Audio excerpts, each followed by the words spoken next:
Right now, in the deep ravines and unforgiving topography of Iran's Khuzestan province, a desperate search is underway for a missing U.S. pilot.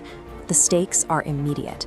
A reward has been issued for the pilot, dead or alive, and U.S. Special Forces are engaging in chaotic, close-quarter skirmishes with heavily armed local Iranian tribesmen who are hunting the same target. It is a glaring, undeniable incongruity.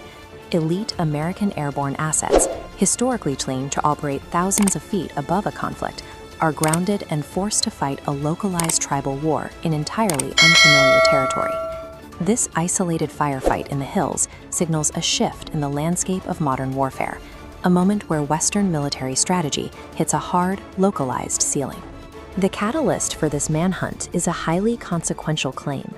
Iran asserts they have activated a new, advanced homegrown air defense system and used it to down a U.S. F-15E jet and potentially the UH-60 Black Hawk helicopter sent to find it. These incidents follow previous Iranian claims of destroying an Israeli Hermes 900 drone and even an advanced F-35 stealth fighter, an aircraft built specifically to be invisible to radar. For decades, the entirety of U.S. and Israeli regional power has relied on one absolute guarantee: uncontested dominance of the skies. If Iran's claims are verified, the absolute guarantee of aerial dominance is no longer a given. It forces the regional conflict into a more difficult, ground-based arena. Which brings us back to the ongoing manhunt in Khuzestan. Despite immense funding and overwhelming technological advantages, the U.S. military is struggling severely to locate their own personnel. The local Ko-Giluye and Boyer Ahmad tribes possess generational knowledge of these specific hills. That is a tactical advantage that a multi-million-dollar reconnaissance helicopter simply cannot replicate. This tactical map illustrates the reality of asymmetric warfare. We see a high-tech aerial network bottlenecked and neutralized by a dense, unmapped ground environment. Notice how the isolated target is quickly engulfed by expanding threat zones as local forces outmaneuver external technology. Technological dominance effectively ends the moment boots hit unfamiliar ground. This same physical reality explains Israel's protracted failures to secure decisive victories on the ground. Panning across the rocky Litani River Valley, you see the exact geographic barriers that have prevented Israeli forces from pushing past Hezbollah for 15 years, mirroring their ongoing struggle against Hamas tunnel networks. Unable to win through close-quarters combat, Israel has pivoted to targeting broad infrastructure. A recent airstrike, for example, leveled an Iranian Red Crescent Society warehouse, burying a fleet of emergency vehicles and ambulances under the rubble. Israel is also applying social pressure in Lebanon, demanding that Christian and Druze leaders expel Shia families from their towns in an effort to disrupt Hezbollah's local support base without engaging in direct firefights.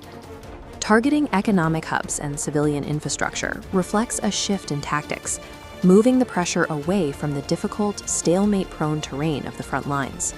When a military lacks the localized strength to defeat an adversary face-to-face, it resorts to destroying the ecosystem around them. This loss of military leverage creates immediate diplomatic paralysis. At the United Nations, a recent resolution designed to authorize military action in the Strait of Hormuz was completely blocked by international opposition. With offensive avenues gridlocked, Western allies are scrambling to play defense. Looking at the Kuwait city skyline, the regional posture is shifting.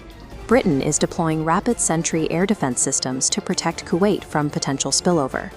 Without the leverage of uncontested airstrikes, the U.S. and its allies find themselves outmaneuvered on the battlefield and on the world stage. The events are entirely connected. Downed stealth aircraft, grounded soldiers fighting tribesmen, stalled incursions in Lebanon, and a paralyzed UN.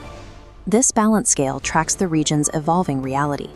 As Middle Eastern actors acquire airspace denial technology, the advantage of air supremacy drops, while localized ground resilience rises. As the air supremacy element shatters, the reality is clear. Aerial intimidation is no longer a standalone strategy. Unless the U.S. and its allies adapt their military doctrines to fight in grueling, localized conditions, they face a future defined entirely by unwinnable stalemates. The greatest threat to a multi-billion-dollar high-tech war machine isn't a superior piece of technology, It is a local fighter who knows the hills.